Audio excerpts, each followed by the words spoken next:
দেখছেন কলকাতা টিভি, অভিক রয়েছে সঙ্গে। শুরু করছি সংবাদ সারাদিন। এই মুহূর্তে বড় খবর দেবো আপনাদেরকে। 32,000 প্রাথমিক শিক্ষকের চাকরি বহাল রাখলো হাইকোর্টের ডিভিশন বেঞ্চ। প্রাথমিকের চাকরি বাতিল মামলাতে একক বেঞ্চের রায় খারিজ কলকাতা হাইকোর্টের ডিভিশন বেঞ্চের। নিয়োগে দুর্নীতি হয়েছে, পর্যবেক্ষণ আদালতের। মানবিকতার খাতিরেই চাকরি বহাল, এই নির্দেশ বিচারপতি তপব্রত চক্রবর্তী এবং বিচারপতি ঋতব্রত মিত্রের ডিভিশন বেঞ্চের। এই মুহূর্তের বড় খবর দিচ্ছি, যেখানে প্রাথমিকে 32,000 চাকরি বহাল থাকলো। অভিজিৎ গঙ্গোপাধ্যায় যে নির্দেশ দিয়েছিলেন সেই নির্দেশ খারিজ করে দিল কলকাতা হাইকোর্টের ডিভিশন বেঞ্চ। 2014 সালে টেটের ভিত্তিতে 2016 সালে নিয়োগ করা হয়েছিল, আর যেখানে প্রায় 42,000 শিক্ষক নিয়োগ করা হয়েছিল 2016 সালে। আর এই নিয়োগের পরেই দুর্নীতি হয়েছে এমনটাই কিন্তু অভিযোগ উঠেছিল। 2023 সালে আমরা দেখেছিলাম প্রায় 32,000 শিক্ষকের চাকরি বাতিল করে হাইকোর্ট। আর তারপরেই এই যে 42,500 জন শিক্ষক নিয়োগ হয়েছিল তার মধ্যেই এতজনের চাকরি বাতিল করা হয়েছিল। 32,000 অপ্রশিক্ষিত শিক্ষকের চাকরি বাতিল করা হয়েছিল 2023 সালে।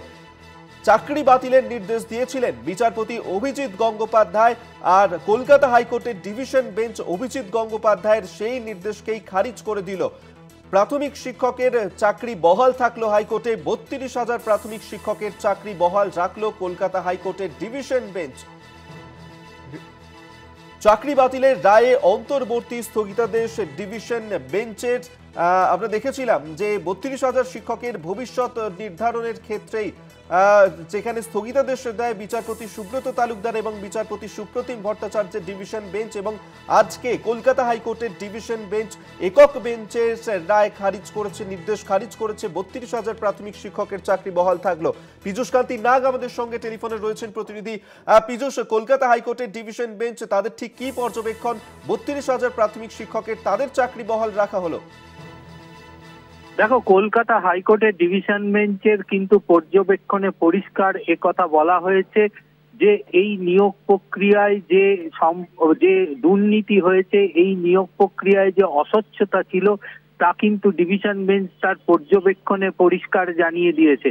কিন্তু ডিভিশন বেঞ্চ এর পাশাপাশি একথাও বলেছে যে এই নিয়োগ প্রক্রিয়ায় স্বচ্ছতা রাখা দরকার রয়েছে।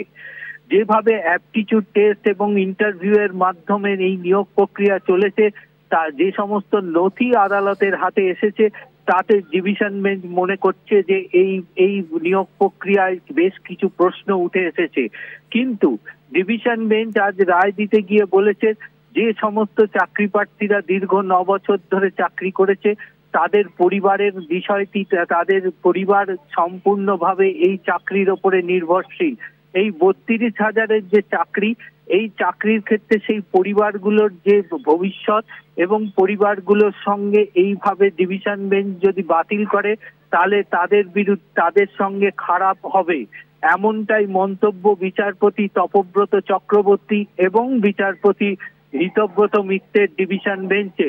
পাশাপাশি ডিভিশন বেঞ্চ এই রায় দিতে গিয়ে বলেছেন যে এই মানবিকতার বিষয়টি তারা সম্পূর্ণভাবে দেখছেন, দেখেই তারা মনে করছেন যে এর 32,000-এর মধ্যে কিন্তু বহু যোগ্য প্রার্থীরাও রয়েছেন, যারা যদি এই মুহূর্তে যদি বাতিল করা হয় তাহলে সেই যোগ্য প্রার্থীদের সঙ্গে খারাপ হবে, এমনটাই মন্তব্য বিচারপতি তপব্রত চক্রবর্তী ও বিচারপতি ঋতব্রত মিত্রের ডিভিশন বেঞ্চের। তাই এই বিচারপতি অভিজিৎ গাঙ্গুলির যে রায়, সেই রায় মানবিকতার খাতিরে সম্পূর্ণভাবে খারিজ করে দিল ডিভিশন বেঞ্চ। ফলে 32,000 চাকরি বাতিলের যে নিয়োগ, সেই নিয়োগ কিন্তু বহাল রইল। অর্থাৎ 32,000 প্রাথমিকের শিক্ষকরা আপাতত চাকরিতে বহাল রইলেন। অপরদিকে মূল আবেদনকারী যারা দুর্নীতির অভিযোগ নিয়ে মামলা দায়ের করেছিল তাদের পক্ষ থেকে আইনজীবী জানালেন যে তারা এই রায়কেই চ্যালেঞ্জ জানিয়ে সুপ্রিম কোর্টে আবেদন জানাতে চলেছেন। তার কারণ আদালত তার পর্যবেক্ষণে স্বীকার করেছে যে এই নিয়োগ প্রক্রিয়ায় দুর্নীতি বা অস্বচ্ছতা ছিল। সেই বিষয়টিকেই সামনে নিয়ে সুপ্রিম কোর্টে তারা আবেদন জানাবে। অর্থাৎ এই প্রাথমিক শিক্ষকের 32,000 চাকরি বাতিলের মামলা যে সুপ্রিম কোর্ট পর্যন্ত গড়াতে চলেছে তা বলার অপেক্ষা রাখে না। অর্থাৎ কলকাতা হাইকোর্ট থেকে মামলা সিঙ্গেল বেঞ্চে এই 32,000 চাকরি বাতিল হওয়ার পর বিচারপতি অভিজিৎ গাঙ্গুলির রায়কে চ্যালেঞ্জ জানিয়ে তৎকালীন বিচারপতি ডিভিশন বেঞ্চের বিচারপতি সুব্রত তালুকদারের বেঞ্চে যে চ্যালেঞ্জ হয়েছিল, তারপরে তা গড়ায় সুপ্রিম কোর্ট পর্যন্ত। সুপ্রিম কোর্ট পুনরায় কলকাতা হাইকোর্টের ডিভিশন বেঞ্চকে মামলা ফিরিয়ে দেয় শুনানির জন্য। সব পক্ষের শুনানি করার নির্দেশও সুপ্রিম কোর্টের নির্দেশিকায় উল্লেখ ছিল।